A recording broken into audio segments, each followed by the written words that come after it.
ஒரு அழகான காலை. கல்லூரியில் முதல் நாள். புதிய கேம்பஸ், புதிய முகங்கள், புதிய கனவுகள். அந்த காலையில் தான் நான் அவளை முதல் முறையாக பார்த்தேன். திவ்யா. அவள் புத்தகத்தோடு வந்து லைப்ரரிக்குள் நுழைந்தாள். மெதுவாக நடந்த அவளோட நடைக்கு ஒரு தனி அழகு. அவள் முகத்தில் ஒரு சத்தமில்லாத சிரிப்பு. பசுமையாக இருந்தது அந்த ஃபர்ஸ்ட் லுக். நான் அர்ஜுன், சாதாரணமானவன். நண்பர்களோடு ரசித்து பேசிக்கிட்டே இருந்தேன்.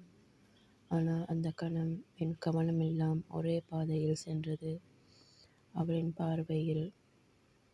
அவள் என்ன பார்த்தாளா இல்லையா எனக்கே தெரியாது. ஆனால் எனக்கு ஒரு விஷயம் மட்டும் தெரிஞ்சது.